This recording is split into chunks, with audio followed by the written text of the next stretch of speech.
What's going on, YouTube? Welcome back to another video. Today we're going to be talking about Zelda. Yeah, that's right, guys. I'm back home again. First 2 weeks of college went swimmingly. By the way, I do have a Pepsi. As you can probably tell, I'm pretty chillaxed. I didn't really script this video too well, and up until like a couple minutes ago, I kind of forgot what this video was all about. We're already off to a great start, so let's just get right into the video, guys. So today we're going to be talking about what was wrong with Breath of the Wild. Now listen, I liked Breath of the Wild, but there were some things that were missing from the game.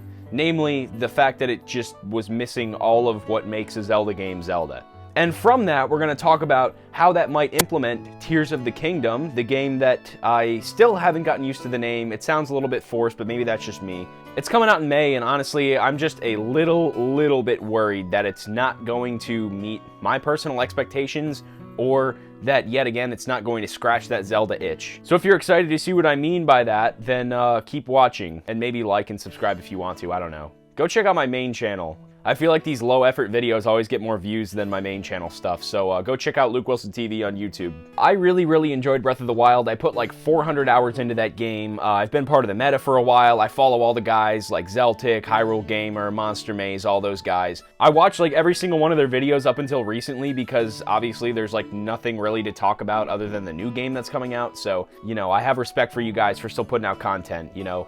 You're the real ones. But yeah, like I said, Breath of the Wild didn't really scratch the itch for me. That's usually what I say when people ask me my opinions on Breath of the Wild. It was a really great game. I got the game in 8th grade, and I'm currently a junior in college. So yeah, that's kind of crazy. I remember getting off the bus, coming home, going to GameStop, and picking up my pre-order for Zelda. Coming home, and it was like 8 o'clock, and the UPS driver still didn't come. That's right, UPS pushed off my Nintendo Switch pre-order until March 6th, so I had to go the entire weekend without my Switch. Literally, to pass the time, I was just licking the Breath of the Wild cartridge for fun, because that's what people did back then. The problem with that, though, is that I bite my nails, as you can tell in like all of the shots of my hands, and I've tried that like bitter stuff on my nails. I kind of got used to the taste of it, so the Breath of the Wild cartridge was pretty much licked clean by the time like Sunday night rolled around, just in time for me to go to school, come home, pick up my Switch, and get going on that game, man. It was just awesome. I got a lot of nostalgia for that time. You know, Mario Kart 8 Deluxe and stuff coming out. Got the windows open, it's springtime in Pennsylvania, you got the breeze coming through. When I was done playing, I really didn't know how to feel. I mean, yeah, I just completed a Zelda game, but it just didn't feel the same as the others. If you ask me what Zelda games I consider to be the most, like, Zelda-y out of all of them, I'd probably say Ocarina of Time, Link to the Past, and Wind Waker. Wind Waker is really high up there. That game is just... that is like Zelda to me. If you've never played a Zelda game before and you want to get started, go out and buy Wind Waker. Actually, don't... I was about to tell you guys to not buy Wind Waker, but that would be illegal, and I could get in trouble. Actually, you know what? Go buy Wind Waker HD, because that's cheaper than an original copy of Wind Waker at this point. I still got my OG copy from 4th grade over there. Wait, let me go get it, actually. Yeah, here we go. Oh! Here we go, yeah, here's my copy of Wind Waker, courtesy of Nate from 4th grade. Shout out to you, bro. I think there's a very specific feel to the Zelda franchise as a whole, and there's a lot of things that I'm going to talk about in this video that sort of make up that feeling. And coincidentally, I think Breath of the Wild just lacks so many features from Zelda games as a whole, specifically those 3 games. And the first one that I want to talk about, which is a little obscure, is the menus. If you're like a Zelda aficionado, you're gonna know exactly what I'm talking about. Zelda game menus have always been just like such a freaking treat, man. I've never had a problem pausing a Zelda game to switch equipment or items or anything because the menus are just so nice looking. And of course I am including the main menus and the save file menus, but most of all, I'm just talking about like the inventory. Going into the inventory and like seeing shadows of future items you're gonna get and trying to guess the different areas and what's gonna connect, that's all part of the Zelda experience. I mean, there was the whole rumor about getting the Triforce and Ocarina of Time. That was based off of those menus. Wind Waker, Twilight Princess, and Skyward Sword all had awesome menus. Now, the item selects for the Wii games were a little bit weird, but for the most part, again, those menus are just such a treat to look at. They put so much effort into designing them. It really amplifies the vibe of the game as being like fantasy and I don't know. It feels more like an adventure because the menu just gets filled out over time and you just get all these unique items and every space gets filled. It is so satisfying. And they didn't include it in Breath of the Wild. Why? It is beyond me, man. I think that might be a contributing factor as to why people don't like the durabilities and weapons in Breath of the Wild, because you constantly have to pause and switch between them. And the pause menu in Breath of the Wild just looks so bad. Everything is just so plain, and the stroke size is tiny, and there's no inscriptions or stones or parchment or anything. It feels more like an interface versus like you're reaching into your bag of collectibles. And it's not like the Wii games where you have your items on one boring menu and then you have your like adventure objectives on one cool looking menu.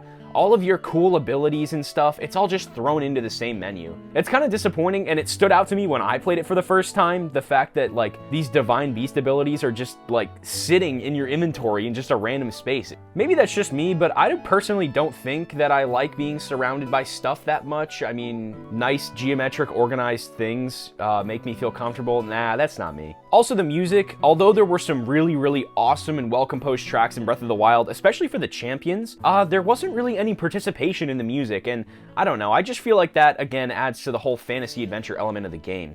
The fact that you have magical songs, or just magic in general, it didn't really feel like there was too big of an emphasis on magic in Breath of the Wild. There wasn't a magic meter, there wasn't magic songs.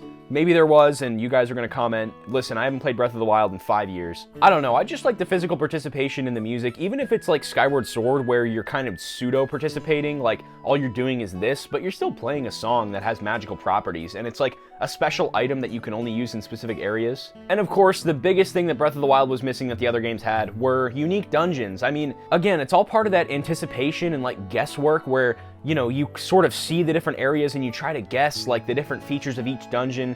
I mean, I know Breath of the Wild had the Divine Beasts, and that was the gimmick, and you could control the dungeons. They all looked the same because they were all created by the same people, and they did have some variation inside, but like, I don't know, just the lore for every dungeon. I think of Ocarina of Time as the major one because that was my first Zelda game. I mean, I played that when I was like 3, 4, 5 years old. And just going into each different dungeon and just seeing like, oh, people worshipped here, or this was made to contain a monster, or this is used to mine for the Gorons, or whatever. You know, the Shadow Temple, not even knowing what the lore of it is, having it be ambiguous, because you have these different important areas for each tribe, and it's not just a town, you know? It was awesome to explore the different communities in Breath of the Wild, and you get to see everybody's attitudes and outlooks and their ways of life.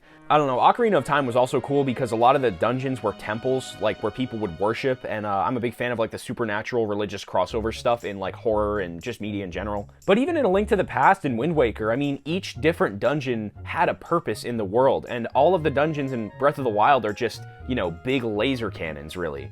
It's not even like the machines themselves are possessed by a spirit. It's like they have a spirit controlling them, which was cool, but those spirits were literally just the same characters with like opacity turned down to 50% and like tinted green. The dungeon variety really helps flesh out the world just that little bit more, and Breath of the Wild just missed it.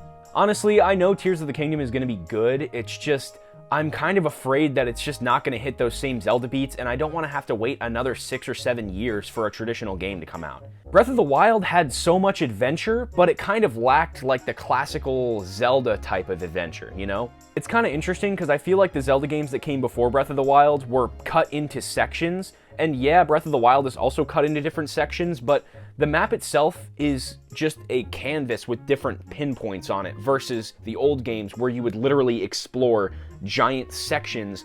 I mean, Skyward Sword perfectly illustrates that with those tablets. You're literally checking off a third of the world below you. It just feels like Breath of the Wild is more of like a physical journey versus like a spiritual journey, especially when you acquire the Triforce or upgrade the Master Sword, or just, in Breath of the Wild, you acquire other people's powers. You don't really get a power of your own, which I hope is what we get to see in Tears of the Kingdom, with Link getting his own power. We get the Triforce, you know, Link finds his inner hero. Like, yeah, you can become powerful by increasing your stats, but getting like a spiritual upgrade is just so awesome in a game. I mean, it is just like, I mean, you are just undeniably more powerful, and it just feels awesome. Like, you feel empowered as a player. And that's pretty much all I have to say about the subject. I know Tears of the Kingdom is going to be a freaking awesome game. I'm super psyched. I'm going to grind the hell out of that game. But I'm not going to make my final judgment on it until the trailer comes out. I know it sounded like I complained a lot, or I was worried a lot in this video about the game coming out, but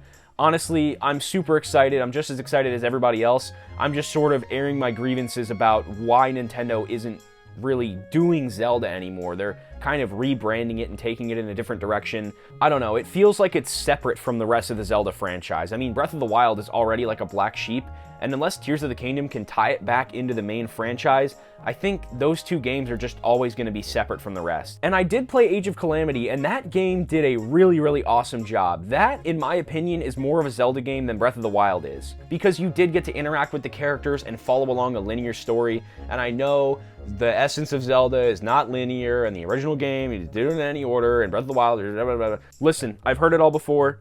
I'm not saying that you're wrong. I'm just saying that if we're going to try and recapture the original Zelda magic, like Ocarina of Time, Wind Waker, even Skyward Sword, man, that game grew on me like a freaking fungus, man. Cordyceps, Half-Life. Shit, man, yo. I just think we're gonna have to include a lot of these Zelda hallmarks. I mean, the menu is just a big thing, man. That's a personal heartbreak right there, that the Breath of the Wild didn't include that menu. Please, Tears of the Kingdom, bring back the cool menus. Please. I wanna pause my game and just stare at the menu and just try to dissect it, man. It's a puzzle in itself. It's like a meta puzzle. All right, guys, I hope I didn't ramble too much. Usually when I make these videos, I feel like I didn't say anything comprehensive, and then when I go to edit it, it's like, oh, I kind of did say something. All right, guys, leave your comments below and leave a like or a dislike if you agree or disagree with me. Scream at me in the comments. DM me hateful messages. Actually, don't do that. And I will see you guys in the next video. Subscribe to the main channel if you want to see more content, and go check out my socials. Peace.